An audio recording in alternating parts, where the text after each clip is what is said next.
자, 여러분 반갑습니다. 오늘 갈릴리 사역에 대한 세미나 두 번째 도시 이야기 해보도록 하겠습니다. 예수님께서 갈릴리 일대를 다니시면서 사역하셨던 도시 가운데 두 번째 가나 이야기 함께 해보도록 하겠습니다. 가나입니다. 지금 여러분 이 가나는 지금 여러분 사진에 잠깐 제가 제목으로 써놓은 것의 뒤편에 보실 수 있는 것처럼 옆에 이제 도로가 이렇게 저 뒤쪽으로 나 있고요. 이게 아마 갈릴리 쪽에서 오는 도로일 거고요. 이 가나라고 하는 도시는 꽤 큰 도시입니다. 여기도 나사렛보다는 작지만 그래도 꽤 큰 도시였고 예수님 시대에는 아마 가나가 나사렛보다 훨씬 더 큰 곳이었을 것이다. 이렇게 추측할 수 있고 생각해 볼 수 있습니다. 그런데 이제 가나가 사실은 우리가 여러 가지 가나에 대한 어떤 추측을 좀 해볼 수 있는데요. 가나의 위치를 나사렛에서 약간 갈릴리 쪽으로 내려가는 길 쪽의 아래쪽 이쯤에 제가 표시하고 죄송합니다. 이 세포리스 약간 옆에 쪽에 이쯤에 아마도 가나가 있었을 것이다 라고 이야기하는 그런 견해가 있고요. 또 하나의 이제 가나는 이 위쪽에 지금 제가 표시하고 있는 이곳에 가나가 있었을 것이다 라고 이렇게 이야기하는 견해가 있습니다. 전혀 다른 곳을 이야기하는 부분도 있긴 한데 그것은 저희가 좀 여기서 뭐 중요하지 않은 것 같아서 탈락시켰고요.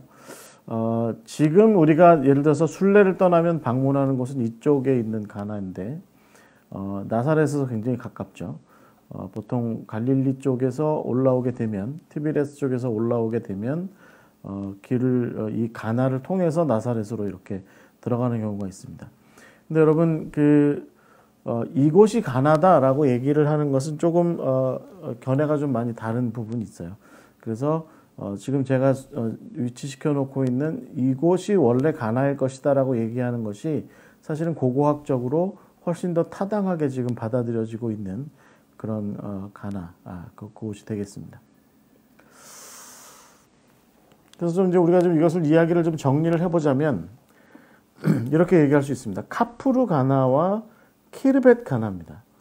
근데 우리말로는 사실은 이 카프루 가나와 키르벳 가나가 둘 다 같은 가나라고 이렇게 이야기할 수 있는데 카프루 칸나라고 이렇게 읽을 수 있고요. 그 다음에 키르벳 카나라고 이렇게 읽을 수 있습니다. 그래서 하나는 K고 하나는 Q 발음으로 이루어집니다. 그래서 카프루 칸나 그 다음에 키르벳 카나라고 이렇게 읽게 되는데 이 카프루 가나가 지금 보통 순례객들이 많이 방문하는 곳이 카프루 가나고요.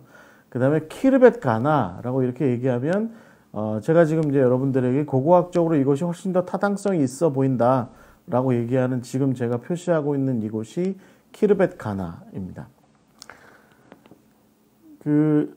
여러분이 뭐 성지순례를 가시면 대체적으로 이 카프루 가나에 많이 가게 되죠. 근데 이 가나라고 하는 이름 자체가 갈대라고 하는 의미를 담고 있거든요. 그런데 이 카프루 가나가 이 칸나라고 이렇게 읽는 이 가나가 사실은 갈대라는 뜻을 가지고 있습니다. 우리가 보통 영어에는 C-A-N-A 그래서 이제 카프루 카나라고 이렇게 읽게 되는 보통 그렇게도 볼 수 있는데 그 가나라고 하는 C-A-N-A 혹은 뭐 K-A-N-N-A 뭐 이렇게 읽는 이 가나가 갈대라는 지명의 원래 의미는 이 카프루 가나가 좀 가지고 있습니다. 그런데 사실은 여기에는 갈대가 없어요. 여기에는 갈대가 없고 오히려 키르벳 가나 QANA로 읽는 키르벳 가나라고 얘기하는 이쪽 부분에 사실은 갈대가 많습니다. 이 카프루 가나와 키르벳 가나 사이에 네토파라고 하는 평원이 있습니다. 네토파라고 하는 평원이 있는데 지금도 뭐 이곳에 이렇게 밀농사라든가 농사를 많이 짓고 있습니다. 근데 이곳에 원래 예수님 시절에 아주 고대 시절에 갈대가 굉장히 많았다는 거죠. 그런데 이제 흥미로운 것은 갈대가 원래 많은 곳에는 QANA 그래서 갈대라고 하는 그 뜻하고는 전혀 상관없는 이름으로 사용하고 있고 오히려 갈대가 없는 가나에는 카프르 가나에는 갈대라는 뜻의 이름을 가진 가나를 이렇게 사용하고 있죠. 그래서 이제 이 카프르 가나라고 하는 의미는 결국은 갈대로 엮은 집, 그러니까 갈대로 엮은 지붕, 뭐 이런 것들을 많이 사용하는 동네다라고 하는 그런 뜻을 좀 가질 수 있는데요. 여러분 우리가 뭐 잘 아는 것처럼 예수님께서 물을 포도주로 바꾸신 정결례법에 쓰려고 했던 그 항아리에 담겨진 그 물을 포도주로 바꾸셨던 그 사건이 일어났던 곳이 바로 이 가나입니다.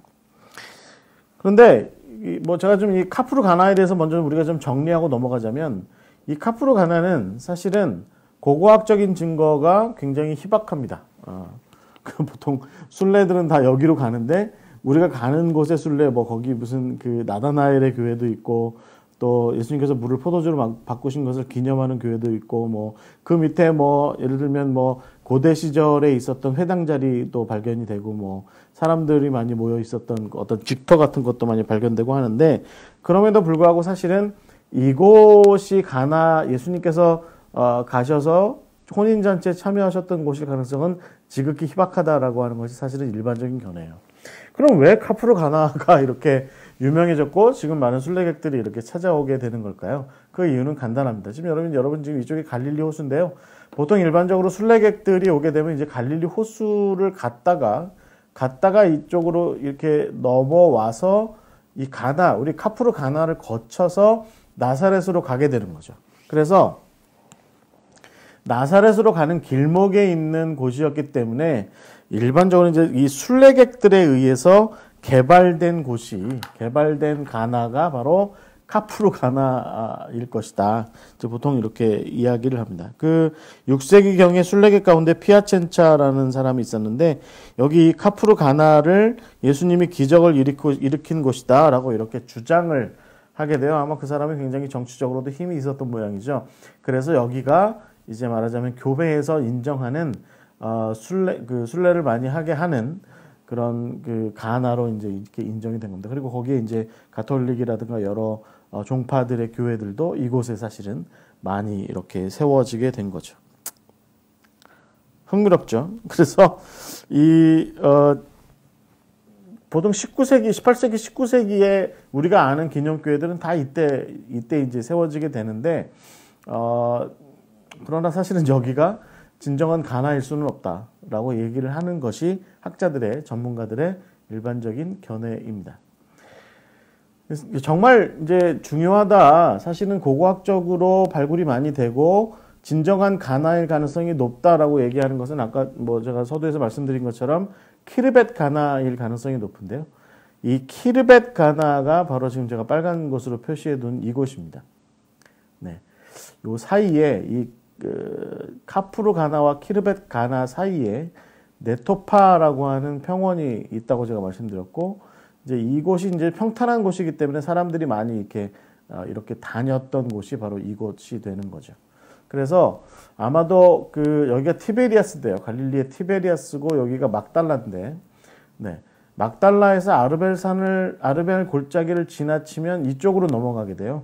그래서 이렇게 넘어서 악고라고 하는 그 지중해 도시로 이렇게 흘러가는 첫 번째 길이 있는데 그 길 말고도 티베리아스와 그 막달라가 서로 이렇게 마주해서 만나는 길이 이쯤이 되는 거죠. 그러니까 막달라에서 이렇게 거쳐서 오게 되고 그 다음에 티베리아스에도 이렇게 거쳐서 오게 되면 이쯤에서 만나게 되면 네토파 평원 북쪽을 거쳐서 이렇게 지나가서 이렇게 빠져나가면 악고로 넘어가게 되는 겁니다. 그래서 이 중간지대에 그 길 중간지대에 이제 말하자면 가나가 위치해 있었다. 이렇게 보는 것이 일반적인 그 고고학적인 견해입니다. 이 가나가 발달한 이유는 뭐 간단합니다. 이 갈릴리 쪽으로부터 악고로 이어지는 그 중간에 이 갈릴리 주요 산지들, 특히 그 하부 갈릴리 쪽에서 모여드는 여러 가지 농산물들, 뭐 이런 것들이 모여들어서 악고 쪽으로 빠져나갈 수 있도록 가지고서 이렇게 상인들이 가지고 빠져나갈 수 있도록 하는 그 길이 이렇게 형성이 된 거죠. 이 네토파 평원을 통해서 이렇게 형성이 된 거죠. 고대니까 요즘 같으면야 뭐 산지라도 터널을 뚫어서라도 길을 내면 되겠지만 고대에는 뭐 그렇게까지 하기는 쉽지 않으니까 이 평원지대를 거쳐서 이 그 악고로 나아가는 그 길이 이렇게 형성이 되었던 겁니다. 여기서 이제 보통 세포리스라고 하는 것이 이쯤에 있는데 세포리스로 이어져서 여기에서 이제 무깃도를 거쳐서 해안길로 넘어가는 그런 길도 있었고요.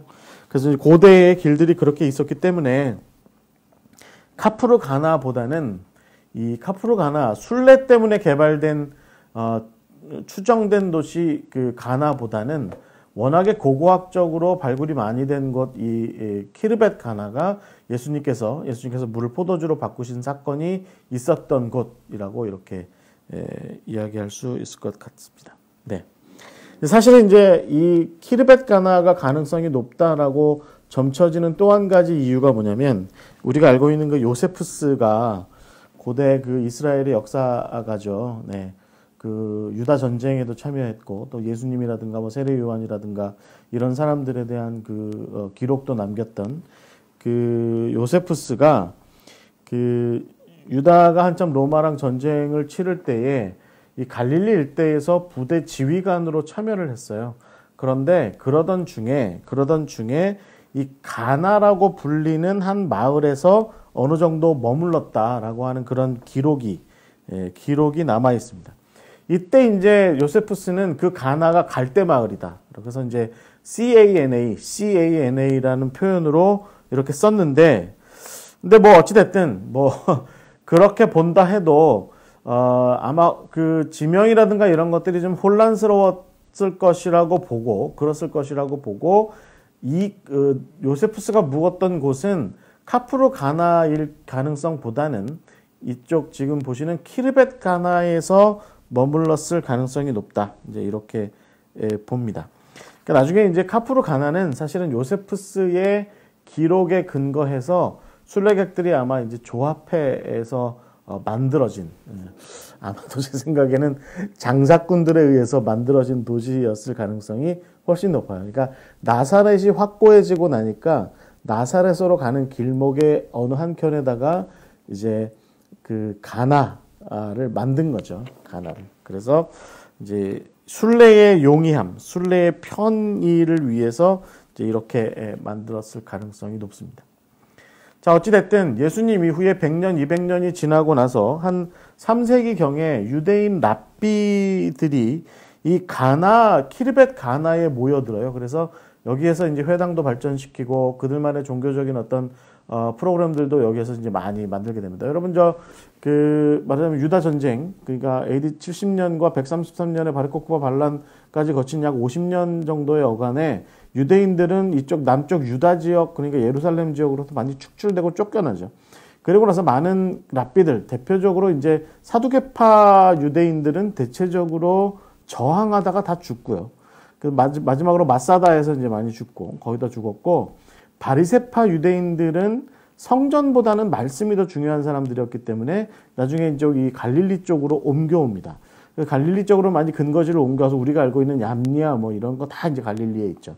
그래서 그 갈릴리를 근거로 해서 많이 활동하던 중에 일단의 유대인 랍비들이 이 그 키르벳 가나, 지금 제가 표시하는 이 키르벳 가나를 중심으로 해서 이제 다시 활동을 시작했고, 이 가나를 키니, 그러니까 QINI, 키니라고 부르면서 유대법을 아주 정결한 마을이라고 이제 이렇게 부르게 됩니다.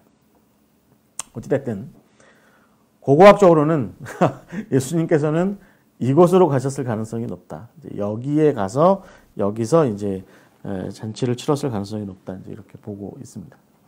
고고학적으로 이 키르벳 가나에서 발굴된 곳들이 이제 굉장히 여러 개가 많이 있습니다. 그 가운데 여러분 이 가나는요, 꽤 규모가 있는 벽으로 이렇게 성벽까지는 아니고요.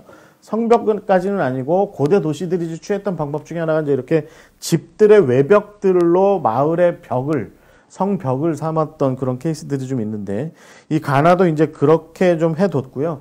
그 다음에 이 가나 마을 안에는 회당으로서의 건물, 제가 베들레헴에서 말씀드렸던 그런 종류의 또 회당 건물도 잘 지어진 건물이 있었고, 그 다음에 무엇보다 왕의 신하, 여러분 요한복음에도 나오는 예수님께서 왕 헤롯의 신하를 고쳐주죠. 그러니까 헤롯의 신하의 집은 가버나움에 있었는데 그 신하는 가나에 있었죠. 그래서 가나에서 예수님께서 그 신하의 그 아들을 고쳐주잖아요.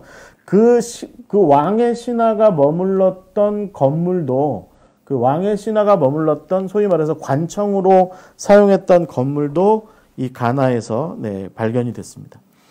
회당 건물 안에는 전형적으로 이제 미크베 같은 그 정결례를 위한 미크베도 시설을 갖추고 있었죠. 그러니까 당연히 그 미크베를 위해서 뭘 했을까요? 미크베에다가 물을 퍼나르는 그 항아리, 항아리들이 아마 돌 항아리들이 아마 준비가 되어 있었을 거다. 그래서 넉넉하게 미크베에다 사용하기 위한 물을 저장하는 항아리들이 이렇게 아마도 마련이 되어 있었을 것이다. 이렇게 우리가 추측을 할 수 있을 것 같습니다. 제가 서두에서 말씀드린 것처럼 가나안은 일종 갈릴리에서부터 그 악고 쪽, 그러니까 지중해 쪽으로 이어지는 그 어떤 무역적 경로, 무역의 경로상에 위치했던 그런 도시였습니다. 그래서 아마도 그러니까 이제 뭐 지금 여러분 화면에 보시는 것처럼 꼭 이 정도 대규모는 아니었을 거라고 저는 생각하는데, 어찌됐든 이제 그 뭐 낙타나 노새나 뭐 당나귀나 뭐 이런 데다가 물건을 실은 상인들이 갈릴리로부터 넘어와서 중간에 잠깐 쉬어가는 곳으로서의 역할을 아마 가나가 하지 않았을까. 그러니까 중간 물류기지 같은 역할도 하고, 그 다음에 상인들이 좀 정비도 좀 하고 쉬어가기도 할 수 있는 그런 곳으로서 역할을 했던 곳이 아마 가나가 아니었을까 이렇게 생각해요. 그러니까 우리가 이제 충분히 상상할 수 있죠. 여러분, 막달라 같은 곳에서, 우리가 이제 앞으로 막달라도 배우겠지만, 막달라 같은 곳에서 염장한 물고기라든가 이제 그 갈릴리에서 나온 물고기를 염장하거나 아니면 대표적으로 훈제를 이렇게 하게 되면, 훈제한 물고기는 좀 뭐 어디 많이 좀 이렇게 이동할 수 있거든요. 그러니까 훈제한 물고기를 잘 담아다가 이제 그 지중해 쪽으로 나가는 거죠. 이 막달라에서 가공한 훈제 물고기는 지중해 여러 나라들로 팔려나가기도 했거든요. 그러니까 그 물고기들을 잘 이렇게 포장해서 이제 이동하는 경로, 그러니까 악고까지 나가서 배에다가 싣기 전에 이동하는 경로의 중간에 가나가 위치했을 것이다라고 이렇게 보는 거죠. 역사적으로도 그 517년에서 527년 사이에 성지를 방문하고서 그 대략을 책으로 쓴 사람이 있어요. 성지의 대략이라는 책을 쓴 사람이 있는데, 데오도시우스라고요. 황제랑 이름이 똑같은데, 그 데오도시우스라고 하는 사람이 이 그 성지의 대략이라는 책을 썼는데, 이 책에서 키르벳 가나, 지금 저희가 함께 이야기를 나누고 있는 키르벳 가나를 진짜 예수님께서 물을 포도주로 만드신 곳이다라고 이렇게 이 사람은 이제 이렇게 명시를 하고 있습니다. 그 이후에도 많은 사람들이 사실은 이 상인들이 주로 드나들던 곳으로서의 가나, 거기를 아마 진짜 가나가 그곳이었을 것이다라고 이렇게 보는 견해가 대부분입니다. 자, 어찌됐든 이제 가나는 이렇게 이제 물산이 왕래하는 곳, 상인들이 왕래하는 곳 중간에 위치해 있는 곳이 가나였다라고 이렇게 우리가 볼 수 있을 것 같아요. 여러분 이제 이게 그 가나가 그렇다 보니까 가나가 이제 어떤 역할을 주로 했을까요? 저희가 일반적으로 쉽게 생각할 수 있는 것은 뭐냐면, 갈릴리 쪽에서 이제 상인들이 물건을 싣고 가나까지 오면 악고 쪽에서 상인들이 일단 가나까지 와요. 그래서 거기에서 서로 물건을 교환하는 거죠. 물건을 교환하거나 아니면 뭐 사고 팔거나, 화폐는 있었으니까. 그때 당시에 이제 로마의 화폐나 뭐 그리스의 뭐 화폐나 아니면 뭐 유대인들이 썼던 화폐들도 있었으니까, 뭐 성전에만 주로 썼지만 그런 화폐들이 있었으니까 그런 것들을 가지고 물물 교환을 하거나 아니면 물건을 서로 화폐를 주고서 서로 사고 팔거나 하는 그런 일들이 벌어졌던 곳이 아마 이 가나였을 것이다라고 이제 우리가 생각할 수 있을 것 같아요. 그러다 보니까 여러분, 이곳이 어떤 일들이 주로 있었을까요? 뭐 헬라인들도 아마 있었을 것이고요. 로마 사람들 당연히 있었을 것이고, 또 헤롯의 신하도 아마 이곳에서 있었을 것 같아요. 진치고 있었겠죠. 그러면서 아마 세금도 걷기 위해서 눈에 불을 켜고서 누가 무엇을 어떻게 거래하는지를 살펴보고, 거래가 성사되면 당장에 가서 그 무역에 관련된 세금도 떼고 뭐 이런 일들이 아마 많이 있지 않았을까 이렇게 생각이 됩니다. 그러면서도 사실은 이 가나가 그 여러분 앞에 제가 말씀드린 것처럼 주후 3세기경에 유대인들이 일단은 랍비들이 이곳 가나를 유대법으로 정결한 마을이다라고 이렇게 지정을 했을 정도니까 사실은 그럼에도 불구하고 유대인들은 나름대로 이곳에서 유대인으로서의 정결예법을 잘 지키면서 살아갔던 것 같습니다. 그러니까 대부분의 상인들은 아마 유대인이었을 가능성이 굉장히 높고요. 이제 간간히 로마 사람들이나 아니면 헬라 사람들이 좀 왕래를 했을 가능성은 있지만 그럼에도 불구하고 상당히 대부분은 유대인들만의 거래, 유대인들만의 어떤 마을, 도시로서의 그런 역할을 잘 하고 있었지 않을까 싶습니다. 그랬으니까 거기에 이제 회당이 잘 마련이 돼 있었고 그 회당을 중심으로 해서 사람들이 정결예도 잘 이렇게 치르지 않았을까 이렇게 우리가 생각을 해볼 수 있을 것 같아요. 네. 그러나 어찌됐든 중요한 것은 이 가나라고 하는 곳은 물산이 많이 왕래하니까 당연히 어떤 물질주의라든가 돈이라든가 뭐 어떤 이런 것들이 더 이렇게 중요하게 여겨지는 그곳이 이 가나였을 것 같고요. 그래서 아마 사람들 마음이 아마 이제 어떤 종교적인 것이라든가 신앙적인 것이라든가 뭐 이런 것보다는 돈이나 어떤 물질들 뭐 이런 것들이 훨씬 더 중요하게 여겨지는 곳이 바로 이 가나가 아니었을까라고 이렇게 추측할 수 있고 생각해 볼 수 있을 것 같습니다. 네. 가나는 구약 성경에서 사실은 한 번 등장합니다. 그 여호수아가 정복 전쟁을 마치고 각 지파와 더불어서 제비뽑기를 할 때 그래서 땅 분배를 할 때 가나는 아셀 지파에게 주어졌다. 그래서 여호수아서 19장 28절에 이렇게 등장합니다. 그런데 사실은 뭐 이 가나가 신약 성경 우리가 지금 예수님께서 방문하시고 우리가 이렇게 알고 있는 그 가나인지에 대해서는 사실은 뭐 명확하지 않고요. 그냥 그렇게 그랬을 것이다라고 하는 추정만 가능하고요. 신약 성경에서 이 가나가 본격적으로 잘 등장하는 것은 요한복음입니다. 네. 가장 먼저 제가 얘기하고 싶은 것은 예수님께서 이 가나에 사는 그 왕의 신하, 그러니까 아마 헤롯의 신하였겠죠.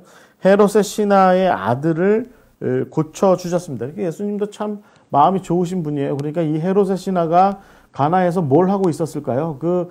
거래하고 말이죠. 물건 서로 이렇게 교환하는 그런 상인들 틈바구니에서 눈을 부릅뜨고서 그 어떤 세금을 좀 걷기 위해서 또 그런 일들을 많이 했던 그런 사람들이 바로 이 헤롯의 신하였을 텐데 유대인이었겠지만 그런 왕의 증세 업무를 보고 있는 그런 사람이 가나에 머물러 있었는데 그 사람이 예수님, 우리 아들이 가버나움에 있는데 가버나움에 있는 아들이 죽어가고 있다고 합니다. 좀 고쳐주시고 살려주십시오. 가서 좀 살려주세요라고 얘기를 했을 때 예수님께서 뭐라고 말씀하세요? 요한복음 4장 48절에 보시면 가라,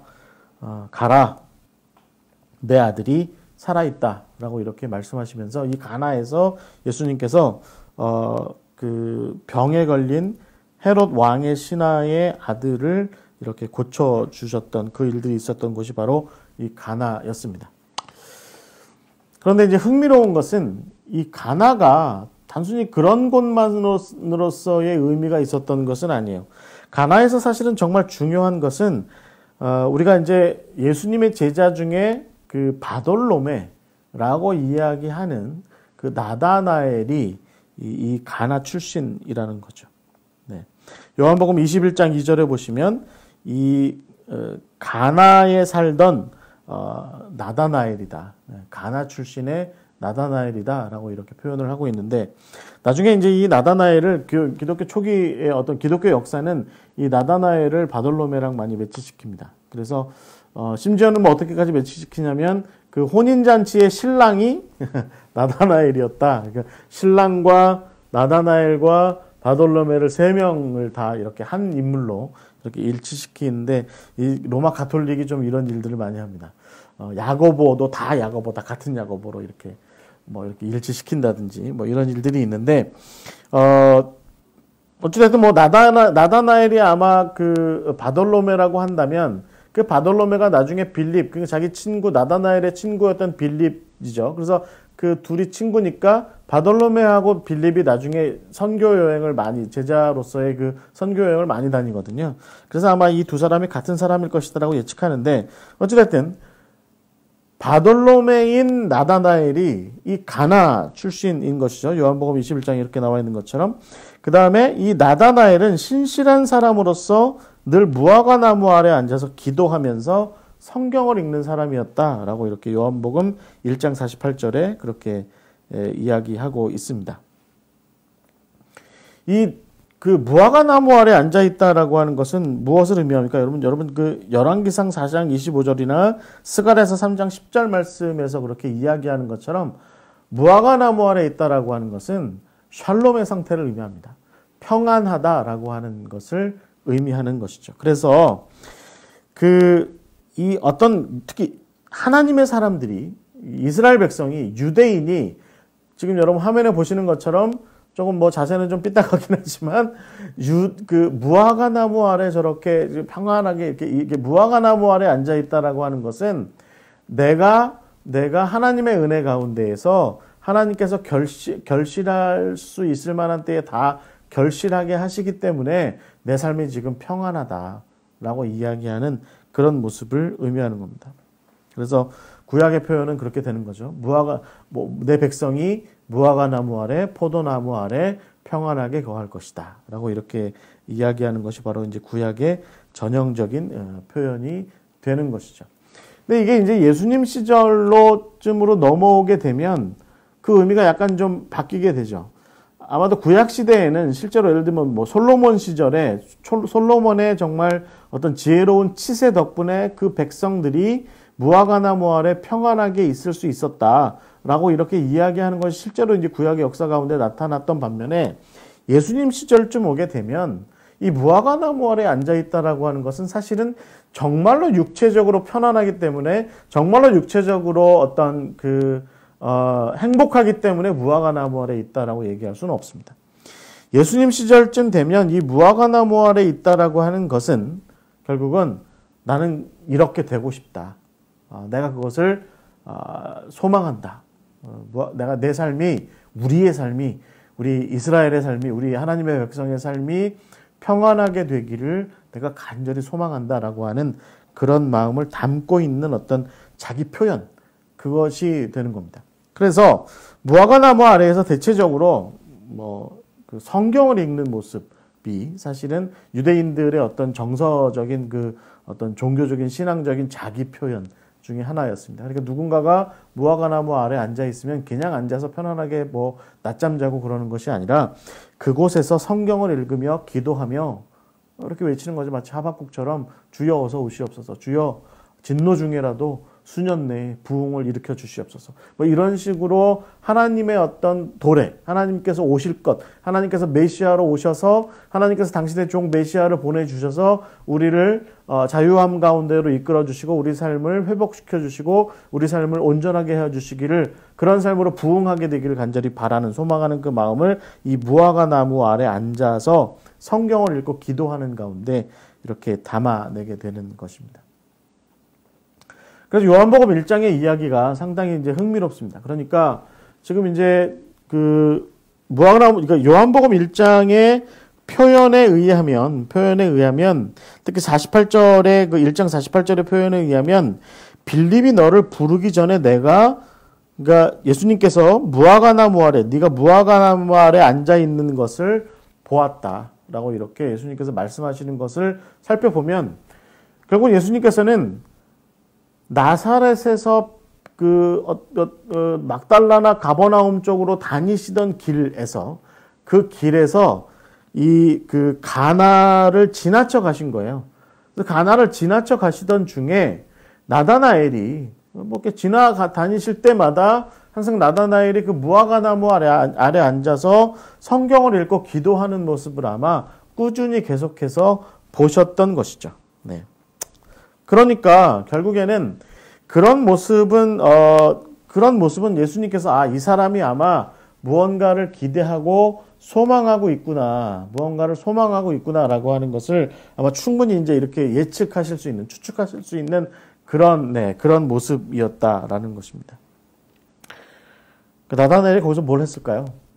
그렇죠. 다른 신실한 유대인들처럼, 신실한 이스라엘 백성들처럼 예수님께서 너가 정말 진정한 이스라엘 사람이다, 그 속에 간사한 것이 없다라고 예수님께서 말씀하신 것처럼 아마 나다나엘은 그 무화과 나무 아래 앉아서 우리가 이렇게 고통 가운데, 절망 가운데, 좌절 가운데, 슬픔 가운데 있는데 하나님 언제 우리에게 오셔서, 언제 우리에게 당신의 종을 보내셔서 우리를 자유하게 하시고 구원하시고 해방시키시겠습니까? 라고 하는 그런 마음을 품고 있었던, 기도 가운데, 말씀 가운데 품고 있었고, 예수님은 그 모습을 보셨고, 그가 정말 진정한 이스라엘 사람이다 라고 생각하시고 그를 제자로 이렇게 삼으셨다라는 것입니다. 실제로 예수님께서는 요한복음 1장 49절 이하에서 보시면 이렇게 말씀하세요. 특히 50절 말씀에서 내가 너를 무화과 나무 아래에서 보았다 함으로 나를 믿느냐? 이보다 더 큰 것을 보게 될 것이다. 진실로 너희에게 이르노니 하늘이 열리고 하나님의 사자들이 인자 위에 오르락 내리락 하는 것을 보게 될 것이다 라고 예수님께서 말씀하시죠. 그래서 아마도 예수님과 이 나다나엘 사이의 이 가나에서의 어떤 대화는, 이 무화과나무 아래 앉아있던 나다나엘과의 어떤 대화는 결국 예수님 당신이 그 나다나엘이 소망하고 나다나엘이 기대하고 있던 그 일들을 이제 친히 이루실 것이다, 네가 그것을 보게 될 것이다 라고 말씀하셨던 그 일들이 있었던 곳이 바로 이 가나, 그곳의 이 무화과나무 아래라고 우리가 이렇게 생각해 볼 수 있을 것 같습니다. 네. 그리고 나서 어떤 일이 있습니까? 요한복음이 이제 요한복음 2장의 국면으로 넘어가게 되죠. 거기에서 우리가 보통 알고 있는 예수님의 첫 번째 기적이라고 얘기하는 물이 포도주로 바뀌게 되는 그 사건을 예수님께서 보여주시고 우리는 그것을 보게 됩니다. 아마도 나다나엘은 그 사건을 옆에서 목격했을 것 같아요.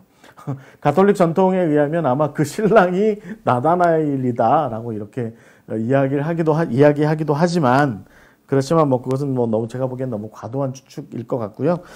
별로 그렇게 중요하지는 않을 것 같고, 중요한 것은 아마 나다나엘이 제자로 부름받은 이후에 예수님과 더불어서 가나의 혼인잔치에 참여해서 거기에서 예수님께서 물을 포도주로 바꾸는 사건을 실제로 목격하게 되고, 그 첫 표적을 제자들 앞에서 그렇게 보여주었고, 나다나엘은 그 예수님께서 보여주신 그 사건을 통해서 예수님을 더욱더 확실하게 믿게 되는 그런 놀라운 일들이 아마 그때 있었을 것이다, 이렇게 보여지게 되죠. 흥미로운 것은요, 왜 예수님께서 물을 포도주로 이렇게 바꾸셨을까라고 하는 것입니다. 예수님께서 물을 포도주로 바꾸셨다라고 하는 것은요, 결국에는 어떻게 보면 질적인 변화를 의미하는 것입니다. 여러분, 종교사적으로 볼 때 기독교의 발현, 그러니까 예수 그리스도에 의한 기독교의 발현의 가장 중요한 특징은 뭐냐면, 결국은 내가 끊임없이 나의 어떤 헌신과 노력에 의한, 공덕에 의한 어떤 점진적인 어떤 변화, 그것이 강대의 종교가 가지고 있었던 특징이라고 한다면, 예를 들면 에베소에 있는 아르테미스 신전을 꾸준히 성실하게 순례한다든지, 아니면 어느 곳에 있는 유명한 델포이 신전에 가서 꾸준히 끊임없이 기도하다 보면 어떤 내 소원이 이루어지게 될 것이다, 우리의 소원이 이루어지게 될 것이다, 우리나라가 어떻게 될 것이다, 이런 식의 기대감을 가지고서 꾸준히 뭔가를 어떤 노력을 기울이는 것을 통해서 그 변화를 기대하는 것이 당대의 종교였고, 오늘날에도 이런 식의 종교는 분명하게 있죠. 그런데 그런 일들보다는 진정한 종교라고 하는 것이 가지고 있는 진정한 능력은 아마도 신적인 존재, 그러니까 하나님의 우리의 삶 안으로의 침투와 참여를 통하여서 우리 가운데 우리가 어떤 물리적으로 노력해서 이룰 수 없는, 우리의 공덕만으로 이룰 수 없는 궁극의 변화, 질적인 변화를 하나님께서 일으키시는 것을 우리가 목격하게 되는 그 사건. 그것이 바로 이 가나의 혼인잔치고 그것이 바로 예수님께서 제자들에게 보여주신 제자들이 결국은 그래서 믿게 되는 어떤 계기가 되는 그런 사건이었다라는 것입니다. 그렇죠. 그러니까 예수님께서 가나의 혼인잔치에서 보여주신 것은 양적인 측면에서의 어떤 종교적인 어떤 승화가 아니라 질적인 측면에서 하나님에 의해서 하늘로부터 내려오는 은혜에 의한 변화. 그래서 그 변화가 양적으로는 예측할 수 없고 추측할 수 없고 감히 상상할 수 없을 정도로의 궁극의 아주 본질적인 변화를 일으키는 것이다. 그 우리의 내면을 완전히 바꾸는 것이다. 라고 하는 그런 측면의 그런 이야기가 있는 것이 바로 이 예수님께서 물을 포도주로 바뀌신, 그러니까 물이라고 하는 것의 화학 성분이 완전히 다른 어떤 것이 포도주라고 하는 것으로 화학 성분이 또 하나 완전히 다른 어떤 것으로 변화하게 되는, 완전한 변화가 일어나게 되는 그 사건이 바로 이 물이 포도주로 바뀌게 되는 그 사건이고, 그것을 예수님께서 이루셨다라고 하는 것입니다. 특별히 예수님께서는 그것을 미크베를 위한, 그러니까 유대인들이 정결례를 위해서 떠다 놓은 물통, 그러니까 유대인들은 그 물을 떠다가 미크베에다가 부어놓고 끊임없이 매일 아침 저녁으로 어떤 안식일 때면 언제든지, 예배를 위해서는 언제든지 항상 그 물속에다가 몸을 담갔다가 다시 빼와서 늘 자기를 정결하게 하기 위한 노력을 끊임없이 계속해서 기울여야 했는데, 예수님께서는 그럴 것이 아니라 너의 근본을 하나님의 은혜로 나의 십자가 사역으로 근본을 바꾸게 되면 네가 너의 삶이, 너의 인생이, 너의 영혼이 완전히 뒤바뀌게 되는 거야 라고 하는 그 가능성, 그 길을 열어주신 것이죠. 그것이야말로 예수님께서 나다나엘에게 말씀하셨던 더 큰 것, 더 큰 일의 본질인 것이죠. 더 큰 일이 실제로 일어난 것이 바로 이 물이 포도주로 바뀐 사건이고, 이거보다 더 큰 사건이 아마도 제가 보기에는 예수님께서 십자가를 통해서 이루신 사건이 아닌가 그렇게 생각이 됩니다. 네. 자, 그래서 우리는 결국 이 예수님께서 이루신 물이 포도주로 바뀌게 되는 이 놀라운 사건을 통하여서, 이 사건을 통하여서 예수님께서 궁극적으로 보이고자 하셨던 것이 무엇인가를 분명히 우리에게 가르쳐주고 계시다라고 하는 것을 우리에게 이야기하고 있고, 우리는 그것을 깨달을 수 있고, 우리는 그것을 이 요한복음 1장과 2장의 가나에서의 이야기를 통해서 볼 수 있다라고 이렇게 생각이 됩니다. 마지막으로 이제 한 가지 제가 좀 생각해 보고 싶은 건 뭐냐면, 우리가 이제 지금 갈릴리의 여러 도시들을 하나씩 밟아 내려가면서 우리가 예수님께서 그것을 왜 그렇게 사역하셨는지에 대한 그런 이야기를 하고 있으니까, 그래서 우리의 사역에 그것을 어떻게 적용하는 것이 합당한가라고 하는 것을 지금 우리가 이제 이렇게 함께 나누고 있으니까, 여러분 그런 측면에서 볼 때 예수님의 이 가나의 혼인잔치에서 보여주신 그 궁극적인 변화, 그 질적인 변화, 물이 포도주로 바뀌게 되는 그런 놀라운 변화의 사건, 그래서 제자들이 결국은 예수님을 믿게 되는, 정말로 구세주로 주님으로 믿게 되는 놀라운 사건이 일어났던 이 사건이 갖고 있는 의미가 목회적으로 도대체 어떤 의미가 있을까 한번 우리가 이제 생각을 해봐야 될 것 같아요. 네. 목회 현장에서 사실 우리가 이제 그런 생각을 좀 가져보죠. 네. 우리 성도들과 더불어서, 우리 사역 현장에서 우리 함께 동역하는 많은 동역자들과 더불어서 우리가 예수 그리스도의 복음에 비추어서 우리가 이런 일들을 앞으로 이룰 수 있을 것 같아 라고 기대감을 가지고 어떤 소망을 가지고 그렇게 이렇게 일을 시작하고 사역을 시작하고 이렇게 꾸려나가게 되면, 사실은 그렇죠. 예수님께서 그렇게 이루실 줄 믿습니다. 하나님께서 그것을 그렇게 이루실 줄 믿습니다라고 하는 그런 믿음을 가지고, 그런 마음을 가지고 그 사역에 동참은 하게 되고, 그 사역에 몸은 따라서 이제 열심히 이렇게 함께 하게 되는데, 그렇게 해서 함께 예배드리고, 함께 기도하고, 함께 말씀 읽고, 함께 사역을 준비하고, 함께 사역을 실행하고 하는 그런 일들을 우리 몸을 함께 부둥켜가면서 함께 계속해서 이렇게 해나가게 되는데, 그런데 궁극적이고 본질적인 변화에 대한 기대감은 없는 경우가 너무나 많이 있다는 것입니다. 그리고 목회 현장에서 그런 일들 많이 겪게 되죠. 우리 성도들과 더불어서 우리 동역자들과 더불어서 우리가 오늘부터 매일 기도하자. 우리가 오늘부터 매일 말씀 읽자. 우리가 오늘부터 우리가 기도하는 마음으로 열심을 가지고 주께서 이루실 줄 믿고 이 일을 열심히 한번 해보자라고 하고 우리가 함께 출발을 하고 함께 그 사역을 이루어 나가는데, 그런데 우리 스스로를 포함해서 우리 많은 동역자들이 마음 가운데 이게 정말 될까? 이런 일들이 정말 가능할까? 라는 생각들의 그 의심하는 마음들을 끊임없이 꾸준히 품게 된다는 겁니다. 여러분, 나다나엘의 경우를 한번 가만히 생각해 보세요. 여러분, 나다나엘이 어떤 모습이었습니까? 지금 여러분 그림에 보시는 것처럼 나무 밑에 앉아서, 무화과 나무 밑에 앉아서 하나님께서 이루실 줄 믿습니다. 하나님께서 구원하실 줄 믿습니다. 하나님께서 실행하실 줄 믿습니다. 하나님께서 온전히 성취하실 줄 믿습니다. 라고 하는 그런 기대감을 가지고 성경을 읽고 기도하고 하는 그런 모습을 나다나엘이 보여주고 있죠. 그런데 흥미로운 얘기는 뭐예요?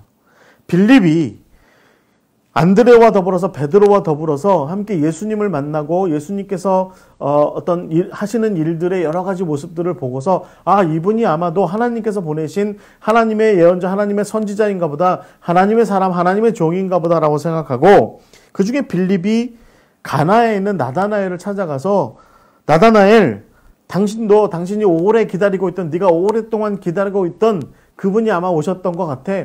네가 무화과 나무 아래에서 소망하고 그렇게 간절히 바라던 그분이 아마 오신 것 같아. 라고 이렇게 얘기했을 때, 그래서 그분이 아마 예수님인 것 같아. 라고 이렇게 얘기를 하죠. 그 빌립이 뭐라고 얘기하냐면, 우리가 만났는데 그분이 아마 요셉의 아들 나사렛 예수다. 라고 이렇게 얘기를 하니까, 나다나엘이 뭐라고 얘기합니까? 여러분, 요한복음 1장 46절에 보시면 나다나엘이 이렇게 대답해요. 나사렛에서 무슨 선한 것이 날 수 있느냐? 라고 이렇게 이야기합니다. 여러분, 나다나엘에게는요, 사실은 이런 이중적인 마음이 있었던 겁니다. 몸으로는 주님을 소망하고, 주님의 구원을 하늘의 구원을 소망하고, 메시아를 대망하고, 그 메시아가 오시면 우리가 자유하게 되고 온전하게 되고 해방되고 구원을 얻게 될 것이야 라고 하는 그런 기대감을 가지고 정말 신실한 이스라엘 사람답게, 하나님의 백성답게 무화과 나무 아래 앉아서 성경 읽고 기도하는 모습을 보여줬는데, 막상 그분이 갈릴리의 나사렛에서 왔어 라고 이렇게 이야기를 하니까 나다나엘이 대답하는 거죠. 나사렛에서 무슨 선한 것이 날 수 있겠느냐? 나사렛 사람이라고? 나사렛 같은 곳에서 메시아가 나온다고? 말도 안 되는 소리야 라고 이렇게 이야기하고 있는 거죠. 그때 빌립이 대답하죠. 그러지 말고 와서 봐라. 내 말만 듣지 말고 함께 가서 그분이 어떤 분인가를 좀 보자라고 이렇게 얘기를 했고, 여러분 결국 그렇게 해서 예수님께서 그를 만나게 됐고 그와 더불어서 가나의 혼인잔치에 가게 됐을 때, 그래서 예수님께서 물을 포도주로 바꾸는 놀라운 사건을 보여주게 되었을 때 이 깨달음이 좋았던, 평소에 성경 공부 열심히 하고 평소에 기도 많이 했던 이 나다나엘은 예수님께서 이루신 그 물을 포도주로 바꾸셨던 그 사건을 보자마자 한눈에 예수를 구원자로, 예수를 메시아로 믿게 되는 놀라운 역사가 여기서 일어나게 됐다라고 하는 것입니다. 여러분, 오늘 우리 목회 현장에서 일어나는 일들이 있습니다. 목회 현장에서 어떤 일들이 있습니까? 우리가 우리의 성도들과 더불어서, 우리의 동역자들과 더불어서 끊임없이 우리가 어떤 하나님의 나라의 일들을, 또 교회가 부흥하게 되는 일들을, 사역이 풍성하게 되는 일들을, 사도행전의 표현대로 하자면 하나님의 말씀이 흥왕하여지는 놀라운 역사를 위해서 우리가 사역을 시작하게 돼요. 그런데 우리 주변에 평소에 기도 많이 하시고, 평소에 성경 공부도 열심히 하시고, 평소에 목회자와 더불어 손 붙잡고 기도 많이 하시던 분이 오늘날 이렇게 얘기하는 거죠. 목사님, 그게 될까요? 목사님, 그런 일들은 일어나지 않을 것 같습니다.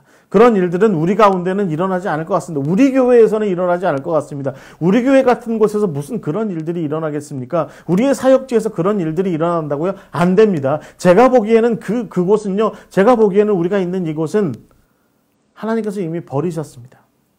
우린 다시 묻게 되죠. 그러면 당신은 여기 이제껏 이 자리에 앉아서 기도하고, 이 자리에 앉아서 말씀 배우고, 이 자리에 앉아서 하나님의 어떤 부흥을 소망하며 기다리던 그런 모든 시간들은 도대체 무엇입니까? 라고 다시 묻게 되죠. 여러분, 이게 우리의 사역 현장의 모습인 것 같아요. 우리 사역 현장의 모습은 바로 이 가나의 나다나엘 같은 사람들이 가득한 곳, 이곳이 바로 우리의 사역 현장인 것입니다. 그러나 그럼에도 불구하고 우리는 빌립처럼 또 우리는 예수님처럼 궁극의 변화, 근본적인 변화, 마음의 변화가 가능하다. 그런 일들이 일어날 수 있다. 의심할 수 있다. 불신할 수 있다. 정말 이런 일들이 일어날까 고민할 수 있다. 하지만 그럼에도 불구하고 예수님과 더불어서 함께 이 사역에 한번 시작해보자. 이 일들을 한번 진행해보자. 그러면 우리가 아니라 하나님께서 당신의 능력으로 당신의 은혜로 물을 포도주로 바꾸셨던 것 같은 놀라운 일들을 우리 가운데 일으켜 세워 주실 것이다. 라고 이렇게 우리가 그들을 설득하고 우리가 빌립처럼 와서 함께 봅시다. 그 일들을 한번 우리가 목격해 봅시다. 우리도 예수님처럼 네가 이런 내가 너한테 무화과 나무 아래 앉아 있다라고 하는 것을 이야기를 듣고 나니까 믿냐? 그게 아니라 네가 더 큰 것을 보게 될 것이다라고 하는 그런 일들을 우리가 그들에게 설득할 수 있어야 할 것 같아요. 의심이 가득한 곳, 그곳이 아마 사역지가 아닐까요? 우리의 사역지는 가나와 같은 곳입니다. 끊임없이 의심하는 곳, 그럼에도 불구하고 여전히 하나님의 구원을 소망하고 대망하는 곳.